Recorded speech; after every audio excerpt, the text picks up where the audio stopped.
харківські наші українці вважаємо за потрібне дати свою оцінку подіям, які відбулися 2 березня 2013 року. Відповідно до статуту політичної партії «Наша Україна», з'їзд партії може бути скликаний виключно політичною радою партії або її президією. 9 лютого 2013 року політична рада партії прийняла рішення про проведення 12-го з'їзду політичної партії «Наша Україна» 18 травня 2013 року. Ніякого іншого рішення про проведення 12-го з'їзду партії не існує. Тому те, що відбулося 2 березня, є злочином. Єдиним результатом дій самопроголошених делегатів неіснуючого з'їзду є повне викриття виконавців і замовників цього злочину.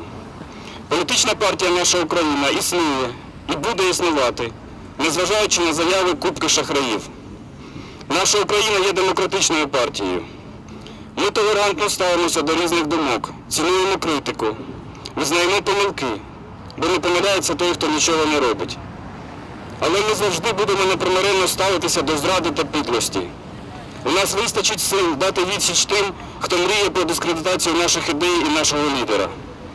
Чергова невдала спроба політичного знищення Віктора Ющенка та нашої України лише сприяє згуртуванню наших українців навколо голови партії та активізації наших дій задля побудови демократичної, європейської, української держави.